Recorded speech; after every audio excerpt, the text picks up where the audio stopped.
Let me tell you what it feels like to sit across a dining table from your own children while they take turns explaining to you why your life is a mistake. Not with cruelty. I want to say that first, because the version of this story where my children are the villains is the easy version, and the easy version is not the true one. They were not cruel. They were frightened. And frightened people who love you say things with the specific urgency of people who believe they are saving you from something, who believe the intervention is the kindness, who have decided that their fear for you is more reliable than your own experience of your own life, and who are delivering this belief across a dining table with the force of people who have rehearsed it. My daughter Michelle went first. She is 41. She lives in Denver. She has her mother's eyes and her mother's way of organizing an argument, which is to say, sequentially, each point supported before the next one is introduced. Nothing wasted. The whole structure load-bearing from the first sentence. She said, "Dad, we love you." That's the starting point. Everything we're about to say comes from that. I said I understood. She said, "We're worried. We're worried about the age difference. We're worried about the cultural difference.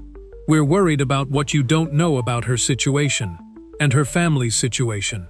We're worried about what you might be to her and what she might be to you, that neither of you is fully seeing because you're in the middle of it, and people in the middle of things can't always see the thing clearly."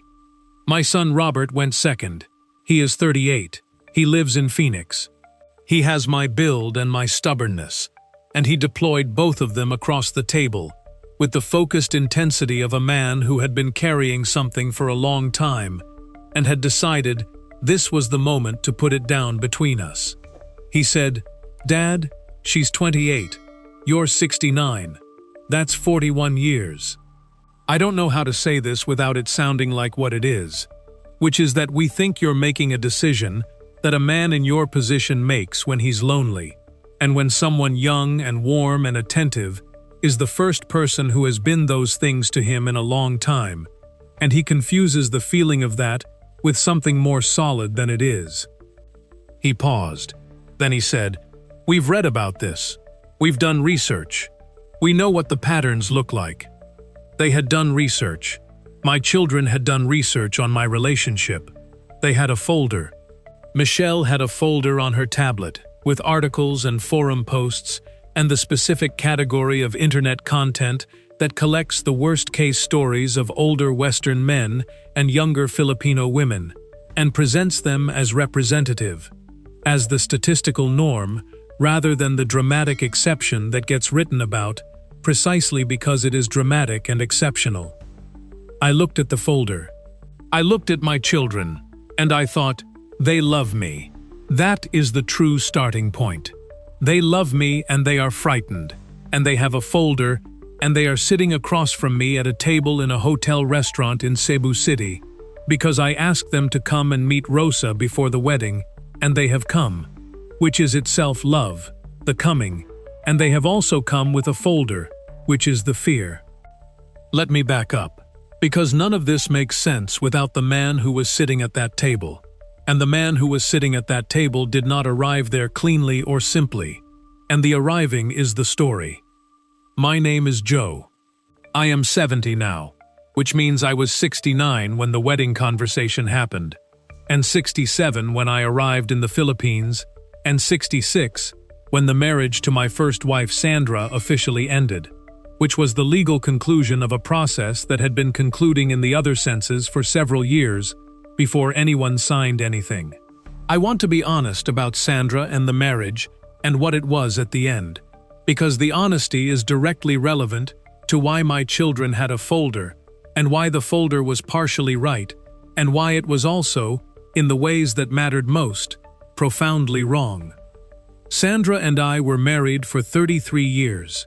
I was a financial planner in Minneapolis for 31 of those years, which means I spent 31 years helping people manage their money and their future and their risk, and I was good at it, with the specific competence of someone who understands numbers and the behavior of money over time, and who has developed, through practice, an instinct for the gap between what people think their situation is and what it actually is.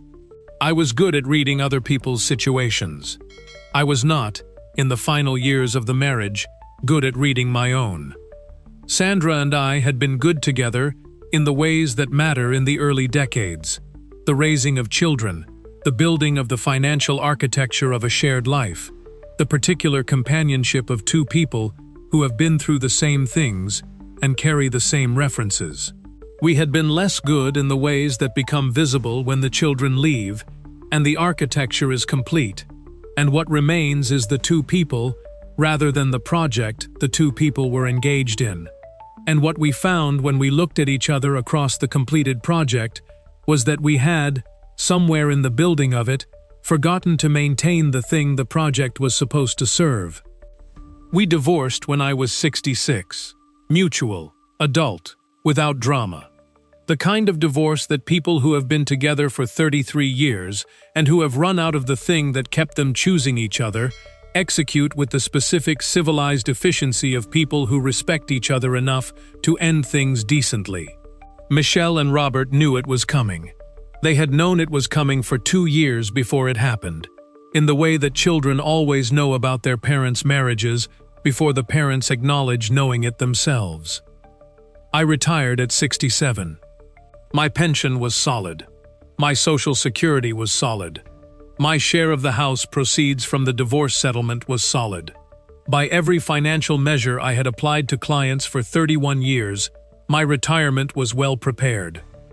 By every other measure, I was a man who had spent his whole life being the person other people organized around, and who was now, for the first time, organizing around nothing and nobody.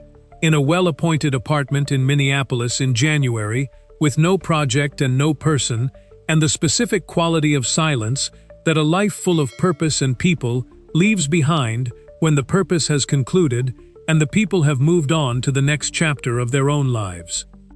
The Philippines arrived in my life, the way it arrives in the lives of most men in my situation, through the internet and the specific searches that a financial planner conducts when he applies his professional methodology to the problem of his own retirement cost of living, and finds that the numbers produce a different and more interesting result in different geographies.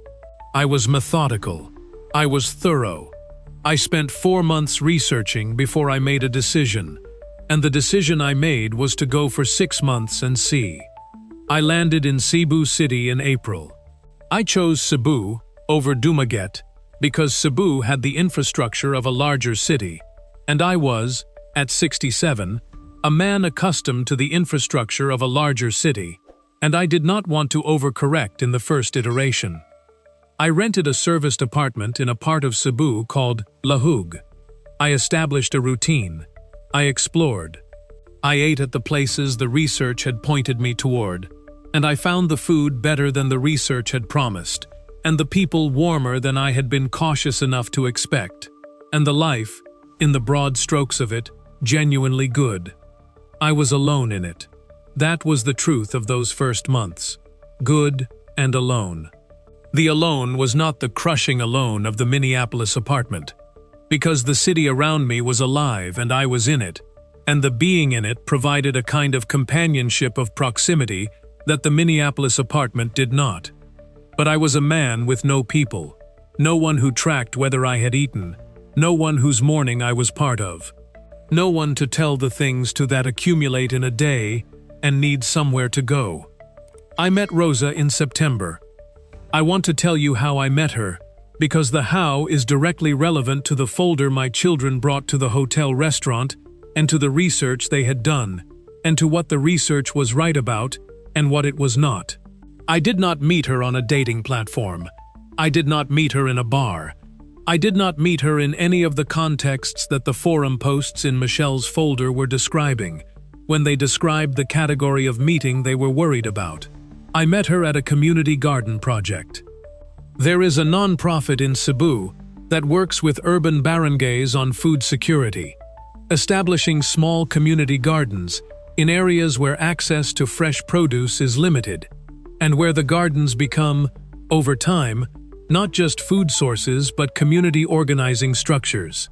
I had found it through the expat volunteer listings that the consulate maintains, and I had signed on as a financial management volunteer, which meant I was helping the organization with their budget structure and grant reporting, which was the work my hands knew how to do and which the organization needed and which I needed to be needed for. Rosa was their community coordinator for 3 of the barangays. She had been with the organization for 2 years.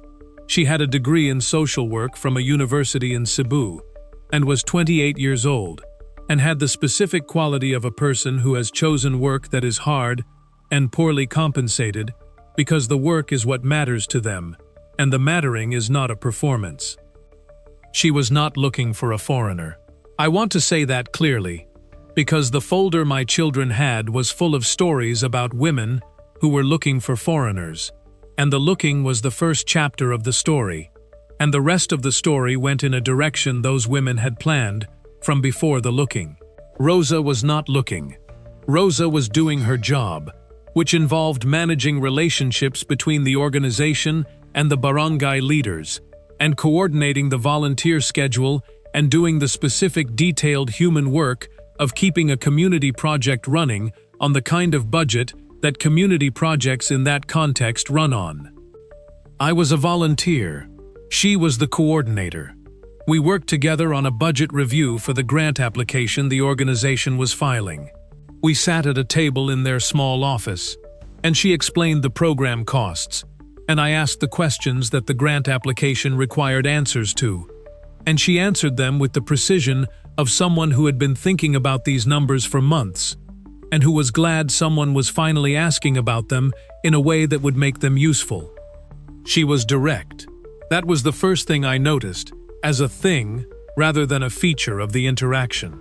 She was direct in the way of someone who has decided that directness is more respectful than its alternatives, who treats the person she is talking to as capable of receiving the accurate version.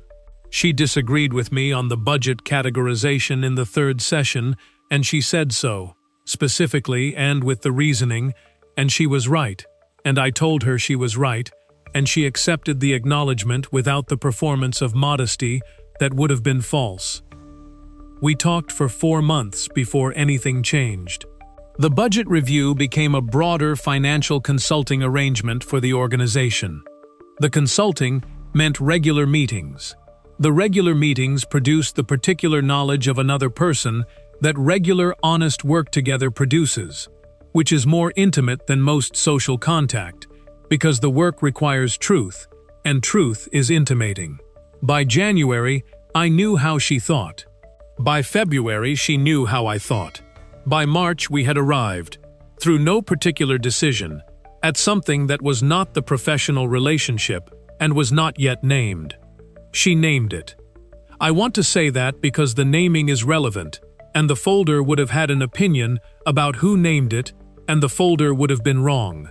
She came to the 3rd meeting in March, and she said, before we opened the budget documents, that she wanted to say something, and that she needed me to hear it without it changing the working relationship, because the working relationship was important to her and to the organization. I said I was listening. She said, I want to be honest with you about something I have been thinking about for a while. I have been thinking about the fact that I look forward to these meetings in a way that is not only about the work. And I wanted to name that honestly rather than let it sit unnamed, because unnamed things make me uncomfortable, and I think they should make you uncomfortable too if you knew they were there. I said, Rosa, I have been thinking the same thing. She said, you should know that I am aware of how this looks from the outside. I am 28 and you are 68, and I am Filipino and you are American, and I know what the outside reads into that combination, and I am not unaware of the reading. I am telling you what is true for me, which is that the outside reading is not the inside experience, and you should know both things and decide what you want to do with both things. That was the conversation. That was the beginning. Not a scheme, and not a seduction, and not the pattern in Michelle's folder. 2 adults naming a thing that was true and deciding together to examine it. We examined it for 6 months. I want to say that, because the timeline matters. 6 months of the naming and the examining before I proposed, which means 10 months from the community garden office to the proposal, which means I had known Rosa for 10 months and had been in a relationship with her for 6 of them before I asked her to marry me. I am a financial planner. I do not make significant decisions in haste, and I did not make this one in haste. I gathered information. I ran scenarios. I examined risks. I applied the methodology I had applied to clients for 31 years to my own situation with the specific self-awareness of someone who knows the methodology and knows also its limits, which is that numbers describe the shape of things, but not the substance of them, and the substance is what the decision is actually about. The substance was this. Rosa was the first person since Sandra in the early decades who engaged with me as a complete person, rather than as a category of person, who asked questions about what I thought, and what I had built, and what I had learned, and who listened to the answers with the full attention of someone for whom the answers were genuinely interesting and not performed. She challenged me, not combatively, the way intelligent people challenge each other when they respect each other enough to not accept the easy version. She told me when she thought I was wrong. She told me when she thought I was right, with the same directness and the same absence of performance. She also told me about her family, and I want to tell you what she told me, because the family is in this story, and the family is not what my children's folder had prepared them to find. Her father was a retired teacher. Her mother ran a small dressmaking operation from their house. Her younger brother was finishing an engineering degree. They were not wealthy. They were not in the category of need that makes a daughter's choices about her future a family financial strategy. They were the category of Filipino family that is common and that the internet does not write about, because the internet writes about the exceptions and ignores the ordinary, which is a family of people who work and manage and love each other and want their daughter to be happy in the specific and genuine way that parents want their children to be happy. I met them in December, Rosa's family home in a municipality outside Cebu. Her father, Mang Eddie, 62, who shook my hand with the grip of a man communicating something, and who looked at me for a moment with the eyes of a father doing what fathers do, which is assess the man who has intentions toward his daughter and form a verdict from the assessment.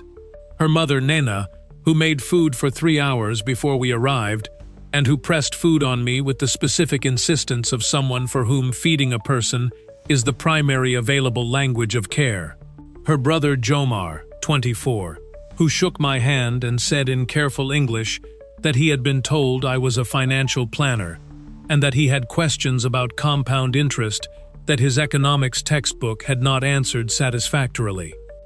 I spent an hour with Jomar on compound interest.